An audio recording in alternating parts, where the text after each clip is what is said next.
Hey, it's Krieger here, and in this video we'll explore what active imagination is as developed by Carl Jung and 5 keys to stimulating the unconscious and entering the active imagination space. So let's start by exploring how active imagination is different from traditional meditation methods. The difference is in the active part. While traditional meditation focuses on detaching from our thoughts and bodily sensations, active imagination has the goal of focusing on the unconscious images and dialogue with them. It's a dialectical procedure between the conscious ego and the unconscious perspective, in which we strive to reach an agreement and find new solutions for our conflicts. And the simplest way to understand this is as if you're engaging in a therapy session with yourself. And following guided meditations or hypnotherapy isn't active imagination either. First, because they work through suggestion and not with spontaneous fantasies arising from the individual. And second, because you're passively being guided during the whole process and aren't confronting the unconscious material. And I dissected this whole process in my other video, How to Journal Like Carl Jung, Active Imagination Explained, that you can watch after this one. And I received some great feedback.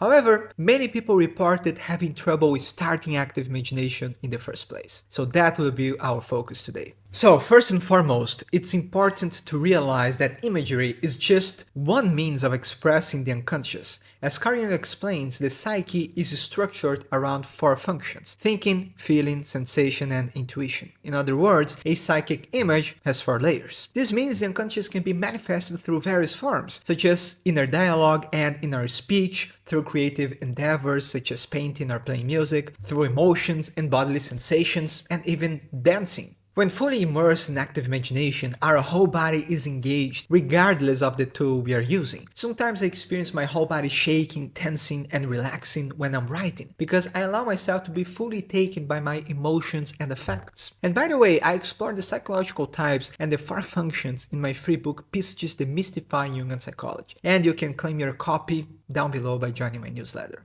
Now, here are 5 keys to stimulating the unconscious. First, focus. The first skill we have to develop to enter the active imagination space is being able to fully focus. The state we are aiming to reach is a combination of being relaxed but alert. The best tool I ever found to reach this state is Yoga Nidra. Instead of seeking to detach from your thoughts and sensations, this technique teaches you to be in your body and incredibly trains your focus. Every imagination session starts with focusing on the psychic images, and this tool will help you tremendously, and I will leave you an example down below. And to me, having sensation as an inferior function, the secret to opening the unconscious doors lies in fully being with the emotional charge and bodily sensations when utilizing the departure points I mentioned in my other video, such as affects, aka emotional reactions or triggers, dream fragments, a genuine question, spontaneous fantasies, or a narrative or repeating pattern.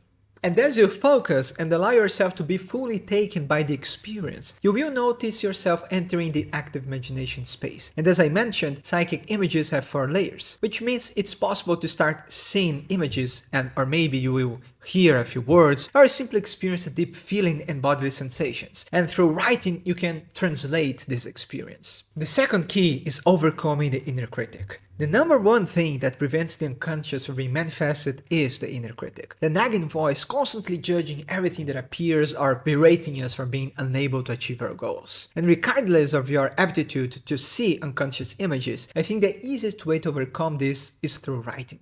You simply have to train yourself to write exactly what's in your mind without any filter. So just talk to the paper and don't run away from your thoughts. And you think this is stupid? Write about how stupid this is. It doesn't matter. The goal is simply to bridge the gap between your mind and how fast you can write. And if your mind's blank, simply start writing a random story or dialogue. This might seem pointless, but I promise you these random ideas can be connected to your experiences somehow, as they're flowing from the unconscious. And this is simply a starting point. Over time, you will notice yourself engaging in automatic writing and entering the flow state of active imagination. The third key is the safety net, as another great obstacle to active imagination is fear of the unknown unconscious realm and being unable to return. The way I found to overcome this is by creating a safety net for myself. So you need to develop grounding practices, learn to emotionally regulate, and build healthy habits like going to the gym and having proper nutrition before attempting active imagination. When you feel safe and know you can easily come back to earth, it's easier to allow yourself to be fully taken by the effects. But especially in the beginning, please don't underestimate how powerful the unconscious can be, as one of the dangers is psychosis. The fourth key is flow, and this is a modern term adopted by the positive psychology field that perfectly matches what Carl Jung calls numinous or religious experiences. And the flow state is the same one we enter during active imagination. And a great way to stimulate the unconscious is by engaging in other activities that promote flow, and through lateralization we can transport these skills to active imagination. In other words, the more you enter into the flow state, the easier it is to enter the same state regardless of the context. And my favorite way is through music, but I also experience this state by writing and doing physical activities. And by the way, I have a great video on flow over here.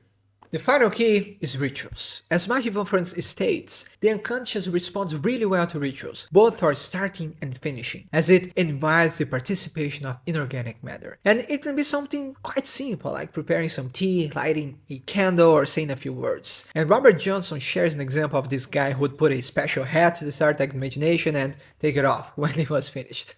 So it's important to choose a few special items too, like a proper notebook and pen you only use for this purpose. The idea is to create an anchor by doing things always exactly in the same manner. And over time, as you start the ritual, you will notice yourself easily entering the active imagination space. And finishing the ritual will help you return to normal life. And lastly, active imagination is a tool to better live your life and not to escape a fantastical world. So if you find yourself detaching from reality and losing interest in your life and your relationships, you should stop this immediately and focus on building your real life. The individuation journey is a balance between the demands of the inner world and the outer world. However, it's in the external world that we must apply our insights, as our life is the canvas to concretize our personal myth. And lastly, I will refer you once again to my other video, in which I explain what to do once you reach the active imagination state and how to have a proper dialogue with the unconscious. And finally, you can find a step-by-step to safely engage with active imagination that follows Carl Jung's original method in my accessible course, Active Imagination Deciphered. And don't forget to claim your copy of my book Pistis, Demystifying Jungian Psychology when you join my newsletter. All links are in the description. Thank you so much for watching, and I will see you in the next one.